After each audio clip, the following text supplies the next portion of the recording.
Boa noite a todos. Mais uma vez agradecer a essa casa maravilhosa que tão bem nos recebe todas as noites aqui. E que possamos sair daqui muito melhor do que aqui entramos. Na última noite que aqui estivemos, nós discutimos a primeira parte, né, do livro do Arlírio Cerqueira Filho, que é Depressão e Obsessão, as duas faces de uma doença espiritual. E na noite que nós estivemos aqui, independentemente de vocês terem ouvido ou não os comentários da primeira parte do livro, dá para a gente acompanhar direitinho essa segunda parte. Na primeira parte do livro, ele trabalhou tanto essas duas doenças, a depressão e a obsessão. Ele trabalhou e nós discutimos e refletimos os conceitos, os sinais e os sintomas. Então, a gente pôde detectar isso na nossa reflexão, baseado no livro ali do Arlírio. Falamos também das causas espirituais dessas duas doenças. E nós terminamos aquela noite com uma colocação bastante didática do Arlírio dentro desse livro, que ele compara o nosso espírito, o espírito, como uma esfera de luz, a energia, e essa energia em forma de luz, em forma de uma esfera. Toda vez que nós temos experiências amorosas, todas as vezes que nós temos experiências cuja energia é boa, é compatível com essa energia, essa esfera se expande. Toda vez que nós temos atitudes e experiências negativas de desamor, experiências essas cujas energias são negativas e não são compatíveis com essa energia positiva do nosso espírito, essa esfera, ela não regride. Então, o que vai acontecer? Ela vai se acumulando no nosso perispírito na forma de manchas, de nódulos. Todas essas experiências e essas energias negativas. E como é que essas manchas e esses nódulos, na realidade, eles se manifestam? Se manifestam interrompendo, então ocorre uma interrupção do fluxo energético. Isso vai ter consequência gravíssima nos nossos chakras. E o que acontece? Desorientação desses nossos chakras. E toda vez que ocorre essa desorientação, essa desorientação ela pode se manifestar de duas maneiras. Pode se manifestar na nossa mente, e aí ocorrem todos os transtornos mentais e a facilidade de aquisição de uma doença mental, ou pode se manifestar no nosso corpo através, então, das doenças psicossomáticas, tá? Foi aí que a gente terminou a reflexão da primeira parte do livro. Joana de Ângeles, ela elenca vários sinais, vários sintomas, que normalmente a gente não leva em conta no início, então, e não leva em consideração. O primeiro é o desânimo, que normalmente é uma característica base dessas duas doenças, que sempre se inicia de uma forma bastante leve, depois ela vai se aprofundando e vai se acentuando, e os episódios de insônia. Então, a gente deve lembrar que o sono é uma das condições necessárias para a nossa saúde, tanto espiritual quanto emocional. Sabendo disso, os espíritos obsessores interferem nessa hora do nosso sono, exatamente porque se a pessoa tiver o sono comprometido, vai ficar muito mais debilitada e cada vez mais essas doenças podem aparecer. Eu vou pedir licença para vocês para ler um caso verídico, típico da depressão associada à obsessão, que o Arlírio traz nesse livro, na página 56. Eu vou ler essa história para vocês, para depois a gente poder analisar. É um exemplo, né, de um caso de uma pessoa que se encontra num processo de depressão associado ao processo de obsessão. Cassandra sempre teve depressão desde a segunda infância, especialmente na adolescência, quando entrava em conflito com os pais. Era muito agressiva, mas depois disso se sentia bastante culpada, fato que lhe agravava a doença. Ao se tornar adulta, continuou intolerante com tudo e com todos, pois é muito perfeccionista exigindo de si mesmo e dos outros uma perfeição impossível. Dessa forma, Cassandra vive irritada e triste, pois não consegue que as coisas sejam perfeitas como gostaria que fosse. E com isso culpa-se e culpa os outros quando acontecem as imperfeições naturais do nosso dia a dia. Há 8 anos, após o nascimento do seu primeiro filho, a depressão se agravou. Passa o tempo todo em seu quarto, sentindo muita angústia e muita tristeza. Chora muitas vezes devido a esse quadro. Vê tudo cinza à sua volta, especialmente nas poucas vezes que sai de casa. Nada lhe dá alegria. Sente um vazio interior muito grande. Acorda triste, dorme triste, conforme ela relata. Sente-se muito culpada por viver assim, pois tem 3 filhos pequenos e que precisam dela. Porém, não consegue superar esse quadro. Sente que a culpa agrava a sua situação, mas não consegue viver sem essa culpa e sem se culpar. Imagina que as coisas vão piorar cada vez mais e que, a qualquer momento, vai acontecer uma tragédia com os seus filhos que ela não poderá evitar. Pensa muito em morrer, mas não se suicida por causa dos filhos e do conhecimento espírita de que o suicídio vai piorar o seu sofrimento. Cassandra, apesar do conhecimento espírita que tem, questiona-se, pergunta-se por que Deus a criou, por que a sua vida é tão infeliz. Sabe que para tudo tem uma causa, mas não consegue trazer esse conhecimento para a sua vida própria. Tem tomado muitos medicamentos psicotrópicos, com pouquíssimos resultados. Fato que a faz se sentir em desespero, pois não vê solução para o seu problema. Diz que está muito complicado viver, que gostaria de ter uma vida diferente, mas não sabe mais o que fazer para resolver esse problema. Então, esse é o fato relatado, é um fato verídico relatado aí nesse livro do Ali. Vamos fazer uma análise do caso. O movimento de se fechar para a vida, porque o mundo não é perfeito como ela gostaria, isso aí só entra num estado de depressão associado à obsessão. Só não entrou num estupor porque, devido aos filhos pequenos, que precisam muito do seu auxílio. Mas não faz isso por amor materno, não, e sim por uma ansiedade de uma consciência muito grande, fato que agrava o seu complexo de culpa. Gera um círculo vicioso de auto-julgamento, autocondenação, autopunição, que amplia o remorso, cuja origem está em seu passado espiritual, mas que é alimentado pela forma que ela se conduz na vida. Por ser perfeccionista, não aceita a vida como ela é em nosso planeta. Vamos refletir um pouquinho sobre isso. Uma coisa é saber que Deus existe e que somos filhos dele, e o outro é nos sentirmos seus filhos, aprendizes da vida.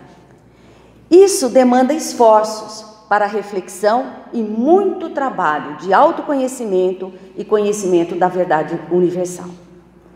Assim que surgirem as experiências desafio, que são experiências do nosso dia a dia e que são experiências desagradáveis, como desentendimento familiar, doenças, desencarne de um ente querido, um revés financeiro, uma perda de emprego, enfim. São experiências pelas quais nós passamos e que normalmente o Alírio costuma chamar de experiências de desafio.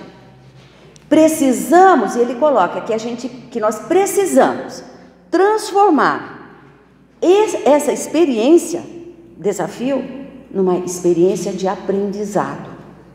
Passaremos pela experiência confiantes em nós mesmos, na vida e em Deus, ciente de que tudo aquilo pelo qual nós estamos passando, por todas essas experiências de desafio que nós estamos passando, está acontecendo para que a gente possa evoluir. Somos convidados a evoluir em circunstâncias agradáveis ou desagradáveis. E na maioria das vezes a gente é convidado a evoluir em situações desagradáveis. Depressão e obsessão. Como nos libertarmos? Necessário se faz lidarmos com as causas dessas duas doenças para que possamos transformá-las, transmutá-las. Orgulho, rebeldia, que são geradores do perfeccionismo, deverá ser trabalhado na intimidade de cada um de nós, de modo a serem transformados pelo esforço continuado, paciente e perseverante. Essas 3 palavras vão aparecer várias vezes na reflexão do Alírio dentro desse livro. Então, o nosso esforço deve ser sempre contínuo, deve ser muito paciente, porque a gente não consegue essa transformação do dia para a noite, e deve ser perseverante, a gente não pode desistir. Experiências, como ele fala, experiências de desafio, que são essas experiências desagradáveis, devem ser transformadas em experiências aprendizado, para que a gente possa evoluir. Buscar a esperança, que significa essa entrega universal à onisciência, à onipresença e à onipotência de Deus. O desespero no coração, gerador da depressão, é a negação dessas 3 sublimes e perfeitas qualidades do Criador, produzidas pela nossa desconfiança em Deus, na vida e em nós mesmos. E isso é conseguido através do que ele chama de fé convicta. E fé não tem nada a ver com crença, tem a ver com fidelidade de consciência, fidelidade consensual. Lembrando que trazemos tudo isso, nessa consciência, aonde? Nas leis divinas. Portanto, fé tem a ver com fidelidade às leis divinas. Tanto é que na questão do 621 do Livro dos Espíritos, ele pergunta: onde está escrita a lei de Deus? E os Espíritos respondem: na nossa consciência. Doutrina espírita é a doutrina de fé raciocinada e refletida, que nos possibilita a convicção, isto é, a fidelidade diante da nossa própria consciência, onde estão as leis divinas. E Jesus nos faz um convite para que possamos nos libertar definitivamente das causas da depressão e da obsessão. É necessário nos tornarmos efetivamente um aprendiz da vida, cujo maior mestre é Jesus, o caminho para a verdade e para a vida. Para construir esse caminho de aprendiz autoconsciente, é necessário uma decisão firme em direção à mudança, tendo a coragem de fazer, mais uma vez, esses esforços continuados, pacientes e perseverantes, num processo de carregar o fardo de cada dia, sempre com Jesus, lembrando que Ele é mais leve. O Evangelho segundo Mateus tem 3 versículos que nos convidam ao despertar da nossa consciência, dessa consciência. Primeiro, vinde a mim todos os que estão cansados e sobrecarregados, e eu vos aliviarei. Segundo, tomai sobre vós o meu jugo e aprendei comigo, que sou manso e humilde de coração, e encontrareis descanso para a vossa alma. Terceiro, porque o meu jugo é suave e o meu fardo é leve.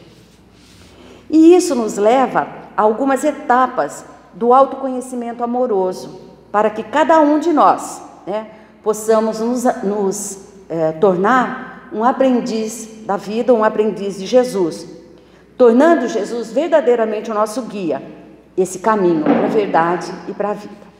Primeira etapa, reconhecermos em sofrimento, reconhecermos que estamos aflitos, que estamos sobrecarregados, e isso acontece a partir das nossas próprias ações de desamor, de rebeldia e de orgulho durante a vida, buscando o arrependimento sincero. E esse sofrimento, ele não é causado pela vida. Olha que interessante. O nosso sofrimento não é causado pela vida, mas pela forma pela qual vivemos, alimentando vícios, especialmente aqueles que se opõem ao amor, à mansidão, à humildade que Jesus sempre preconizou. Se estamos em sofrimento, tenhamos plena consciência que fomos nós mesmos que o criamos. E existe um fardo a ser carregado. Contudo, a pessoa com tendência depressiva, nenhum de nós, né? Nós não queremos carregar esse fardo. A segunda etapa para esse autoconhecimento amoroso. Depois que nós reconhecemos a nossa própria incúria, mas com arrependimento sincero, ir ao encontro incondicional de Jesus, porque ele representa, tem o objetivo de conseguirmos alívio para os nossos próprios sofrimentos e para que possamos nos tornar aprendizes do Mestre. Jesus nos ensina que tudo no universo é ação, nada é passivo. Toda vez que nós formos passivos, nós estamos gerando estagnação. Passividade gera estagnação. Então, nós não podemos esperar que tudo venha ao nosso encontro para que a gente possa sofrer e tornar mais leve esse nosso fardo. E em Mateus, ele coloca o seguinte: pedi e dar-se-vos-á, buscai e encontrareis, batei e abrir-se-vos-á, mostrando que a nossa ação é importante. Porque aquele que pede, recebe, o que busca, encontra, e ao que bate, abrir-se-lhe-á. Vinde a mim, significa receber o alívio que Jesus nos proporciona, etapa na qual obtemos ajuda espiritual, a partir da oração, a partir do passe, dos bons pensamentos, das leituras edificantes, tudo isso que a gente encontra também dentro da própria casa espírita, né? Que toda noite nós procuramos. Mas não podemos ser receptivos eternamente. Lembre-se sempre disso, passividade gera estagnação. Então eu tenho que me projetar, eu tenho que agir, né? Segundo o próprio evangelho ali de Jesus, segundo Mateus. Terceira etapa. Tornar a lei de amor, justiça e caridade diretriz da vida para poder aprender. Cristo reforça a necessidade de tomarmos essa lei como diretriz da nossa vida de forma proativa. Quarta etapa, tornar-se efetivamente um aprendiz do Mestre, amoroso, brando e humilde de coração. O aprendizado com Jesus, ela pode envolver dois aspectos, o aspecto cognitivo e o aspecto emocional. Quando a gente fala no aprendizado cognitivo, é a reflexão sobre os ensinamentos. Então, eu leio, eu estudo, eu reflito sobre os ensinamentos dele. Mas ele passa a ser emocional quando nós sentimos com o coração. Quinta etapa. Encontrar a serenidade e a harmonia geradas pela situação de ser um aprendiz. Quando Jesus diz, encontrarei descanso para a vossa alma, qual que é o significado desse descanso que ele se refere? Significa serenidade de consciência, tranquilidade e paz no coração, harmonia interior, que é resultante do desenvolvimento consensual para que a gente possa viver em equilíbrio existencial. Sexta etapa, tornar a própria vida suave e a evolução por meio de um aprendizado, um fardo leve de ser carregado. Jesus diz assim, porque o meu jugo é suave e o meu fardo é leve. E o que isso significa? Que sempre existe um fardo, enquanto nós formos aprendizes, que é a situação que nós nos encontramos. Sempre temos problemas a resolver. O problema não está no fardo, mas na forma como carregamos esse fardo.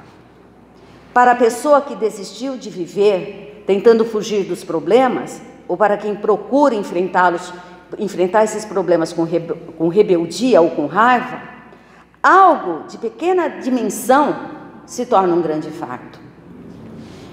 Vamos pensar um pouquinho no processo de mudança para que a gente se torne um aprendiz de Jesus e superando dessa forma essas duas doenças, né, que estão interligadas, que é a depressão e a obsessão. Primeiro, a gente tem que lembrar que no estado que nós vivemos, no nosso estado atual, nós trazemos muitas limitações, né? Especialmente ações nossas que são subconscientes. E que a gente precisa buscar recursos que nos modifiquem esse estado atual para chegarmos nesse estado que nós almejamos, que nós desejamos. E quais são as nossas limitações? Primeiro, não desejar a mudança a nível profundo. Quer dizer, é fácil dizer, né? Eu quero mudar. Mas até que ponto eu quero mudar? Segundo, não acreditar que a gente merece ou que a gente pode realizar essas mudanças. E terceiro, querer que essa mudança seja instantânea e que ela possa ocorrer sem esforços, porque isso não vai acontecer. Então a gente tem que mobilizar a vontade, a nossa vontade, para realizarmos essas mudanças necessárias e para superarmos dessa forma os processos de depressão e obsessão. Somente é possível uma mudança real pela prática do princípio evangélico ensinado por Jesus e anotado mais uma vez em Mateus. Vigiai e orai, para que não entreis em tentação. O espírito, na verdade, está pronto, mas a carne é fraca. Jesus nos ensina que são necessárias a vigilância e a oração para não entrarmos em tentação. E qual seria a nossa maior tentação? É a acomodação. Não realizando ações para que possamos mudar a nossa vida para melhor, por meio da efetivação da própria vigilância e da oração, de modo que a gente possa superar as nossas próprias limitações. A vigilância vai nos remeter ao processo de autotransformação,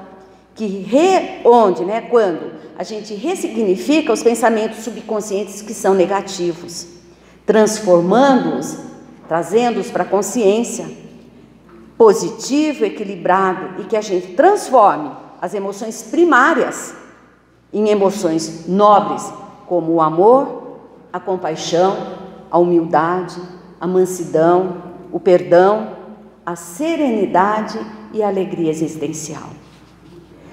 Todo o processo de mudança parte da razão, a vigilância interior que o autoquestionamento nos proporciona.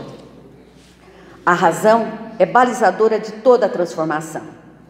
Quando damos razão à raiva, ao medo, à insegurança, à rebeldia, a razão fica bloqueada. Agimos por impulso, com base em pensamentos subconscientes, negativos.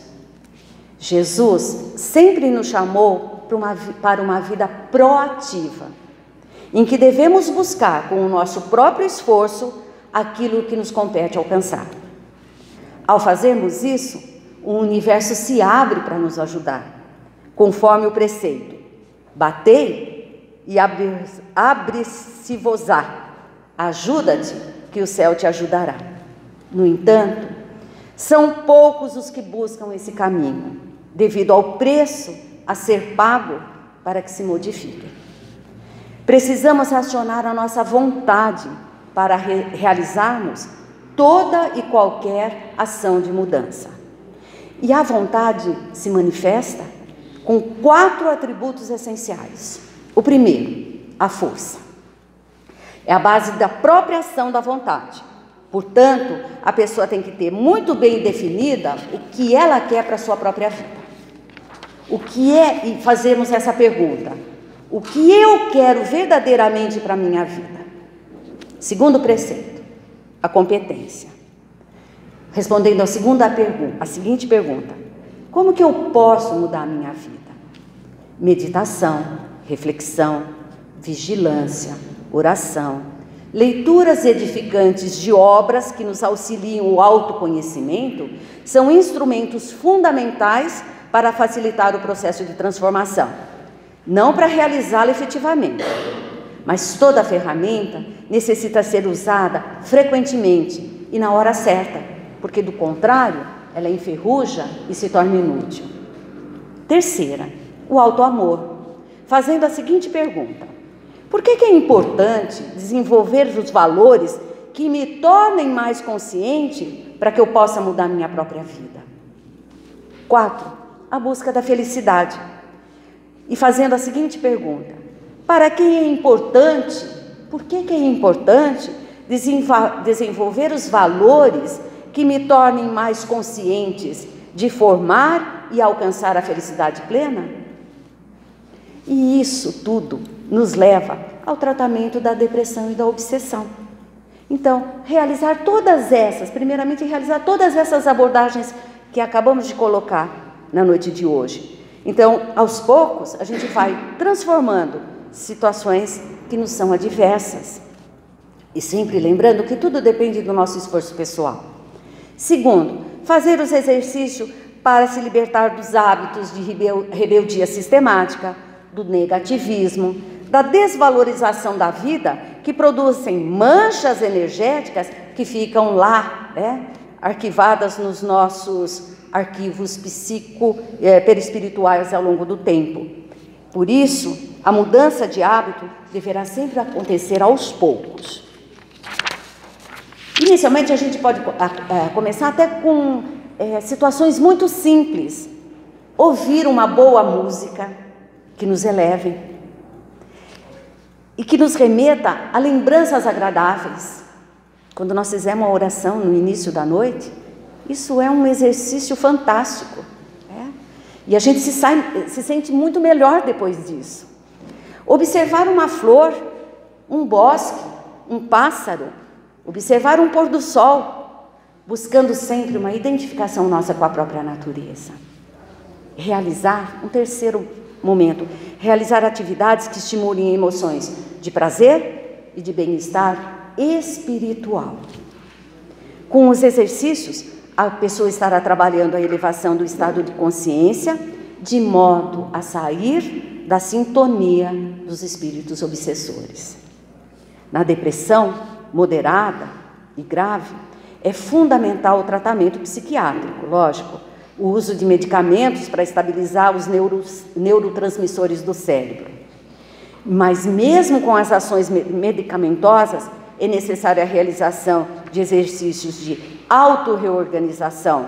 E caso não os façamos, o efeito medicamentoso será apenas um paliativo e não conseguirá reverter essa doença. À medida que a gente pratica esses exercícios de autoamor, nós vamos abrindo, e isso aí vai atuando energeticamente de forma favorável nos chakras que estão no perispírito. Por isso, a frequência a um bom centro espírita, bem orientado para a recepção do passe magnético, a água magnetizada, o tratamento desobsessivo, também é parte essencial do tratamento da depressão e, consequentemente, da obsessão. Então, sempre, e eu gostaria de terminar essa reflexão da noite de hoje dizendo, nós temos que ser proativos. Nós temos que agir. E dessa forma a gente vai conseguir transmutar tudo aquilo que é necessário para que possamos evoluir e alcançar a felicidade que todos nós desejamos. Muito obrigada a todos e uma boa noite.